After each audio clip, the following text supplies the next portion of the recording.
J'étais pas trop habitué, on va dire, à ce mot réseau. J'aurais dit plus peut-être un mot comme groupement ou comme ça. Mais en fait, en regardant bien, c'est la même chose. C'est l'ensemble des personnes que l'on peut côtoyer au quotidien ou régulièrement pour établir des échanges et pour faire avancer les choses. Donc il y a le réseau familial, le réseau amical, le réseau sociétal et le réseau professionnel. Le mot réseau, il est riche de sens dans la mesure où une entreprise seule ne peut rien faire finalement. Donc il n'y a pas forcément une relation entreprise-client, mais il y a tout un monde autour. Quand je pense à réseau, je pense à un groupe d'amis, un groupe de personnes qui regardent dans une même direction et qui vont se mettre en interaction pour atteindre des objectifs. Un réseau, c'est une communauté, un groupe avec qui on a des contacts récurrents. Pour moi, un réseau, c'est une communauté de personnes qui travaillent ou qui peuvent communiquer ensemble. Un réseau, c'est une communauté, c'est nos contacts avec qui on communique. Une communauté, des liens que peuvent avoir des personnes ou des connaissances. Le réseau, normalement, c'est un groupe de personnes. Et dans le sport, c'est assez important parce que moi, j'attribue le réseau aux partenaires et aux mécènes. Le plus dur, c'est de le constituer, c'est de l'entretenir et ensuite de le développer.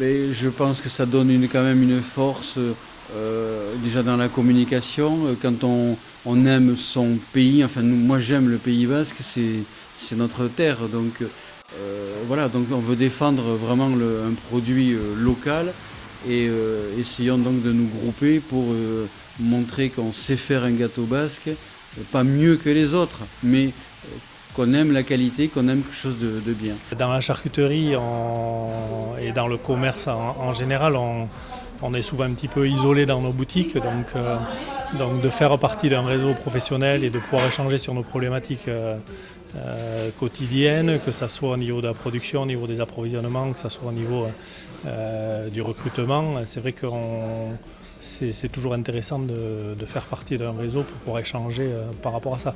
Donc le réseau, ça va concerner des fournisseurs, des partenaires,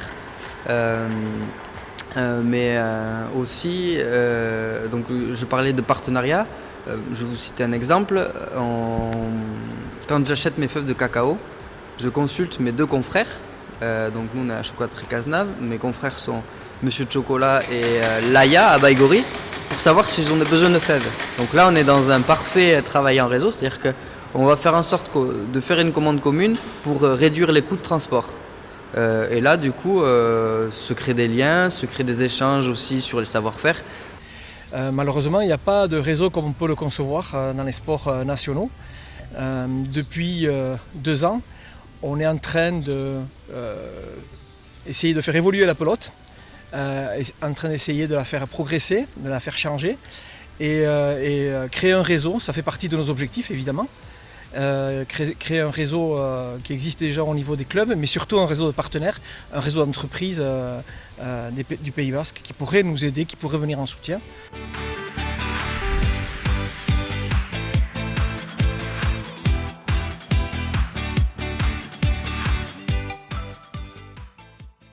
Moi, tout ça, je n'y touche pas. Bon. Après, c'est mon neveu qui s'en occupe. Et donc, il y a le Moulin de Bassilour sur Facebook, mais c'est lui qui le gère de A à Z. Moi, je n'aime pas. Il n'y a plus beaucoup de tolérance avec ça. Aussitôt que ça ne va pas, clac, on marque sur les réseaux sociaux. Ça ne me plaît pas. On est obligé d'y passer, donc on possède un Facebook, un Instagram pour la charcuterie au bar. Là, c'est ma femme qui s'en occupe, qui n'est pas aussi très passionnée par ça, mais on le fait un peu par obligation et je pense qu'il y a quand même des retours et c'est quand même une nécessité à l'heure actuelle pour toucher une certaine population, une certaine frange de la population qu'on ne touche pas forcément via d'autres vecteurs de communication. C'est un plus qui permet de maîtriser l'image qu'on veut laisser paraître de notre entreprise. Donc effectivement, nous, on a un compte Facebook et un compte Instagram qui nous permettent de garder un lien et de communiquer facilement. Instagram ça fait 1 an et Facebook ça va faire 1 an et demi, 2 ans. Et je me rends compte qu'aujourd'hui, donc 2 ans après, finalement, quand on donne une information sur nous, il y a une répercussion, pas forcément sur le client, mais sur justement les réseaux, les journalistes. Handisurf est très présente sur Facebook. Et c'est vraiment le point central qui nous permet de communiquer avec des gens partout, en France, mais dans le monde également, puisqu'Handisurf est ouvert aussi est connecté à d'autres associations dans d'autres pays, et bien évidemment aussi en France pour savoir qu'est-ce qui se passe ou comment venir donner un coup de main, participer à un événement, avoir des informations sur nos actions. On a également Twitter qui marche de mieux en mieux, donc à peu près 1200 personnes qui nous suivent, sur lesquelles donc, on diffuse des informations au fil de l'eau. On a bien sûr la page Facebook habituelle sur laquelle on communique très régulièrement. Et puis depuis après 1 an, on a Instagram et depuis très récemment un compte Twitter. Et donc on communique à peu près hebdomadairement nos informations au travers de ces réseaux pour plusieurs raisons. D'abord Instagram, on a plus de 700 abonnés, pour nous c'est beaucoup.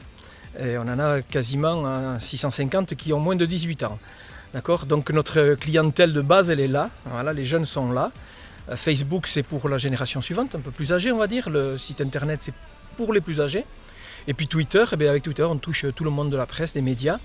Et on a ainsi une information qui est assez partagée. Quand on a des travaux avec Catch, par exemple, on peut créer des groupes Facebook avec lesquels on peut du coup partager des documents, communiquer entre nous à tout moment, ou même créer des pages pour des événements. Au niveau personnel aussi, donc on peut rester en contact avec des personnes qui peuvent être loin de nous. Et sinon pour la communication au niveau professionnel, on utilise surtout le réseau LinkedIn.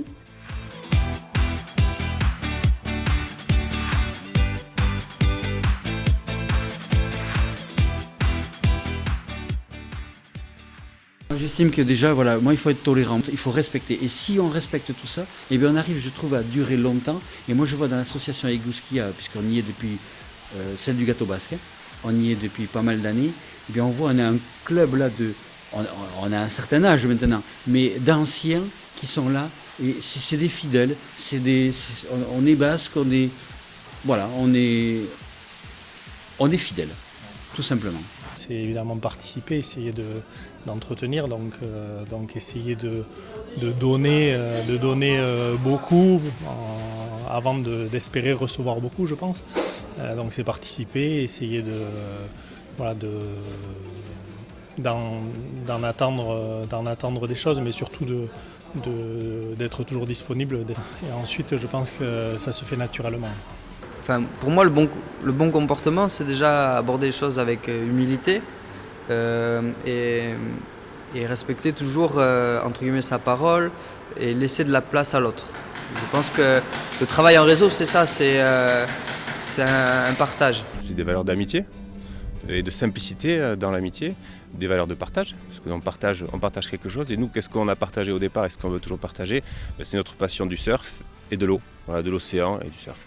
Voilà, une fois qu'on a fait ça, tout ça dans une ambiance un petit peu solidaire, enfin complètement solidaire, après les choses sont simples. Ça, c'est ce qu'il faut faire. Ce qu'il ne faut pas faire, c'est, c'est imaginer avoir des comportements qui soient auto-centrés plutôt que tournés vers les autres. Voilà. On est très en retard à ce niveau-là. Donc faire partie d'un réseau, ça va être l'un de nos objectifs. On y pense, on y a pensé, on est en train de réfléchir. On est des apprentis à ce niveau-là, donc on a tout à faire.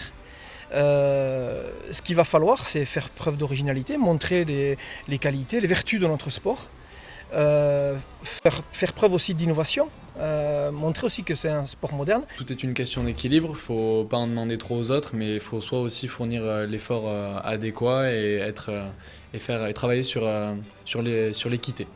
Je pense qu'il faut se répartir équitablement les tâches en fonction des capacités de chacun et des connaissances que peuvent apporter chaque personne, mais il faut aussi savoir garder son calme dans certaines situations. Pas mal interpréter les informations, que tout soit clair dans le groupe pour pas qu'il y ait après de problèmes de compréhension. C'est savoir communiquer. Mais c'est transmettre les noms à d'autres personnes et qu'on n'ait pas visé l'intéressé. Ça, c'est le premier point.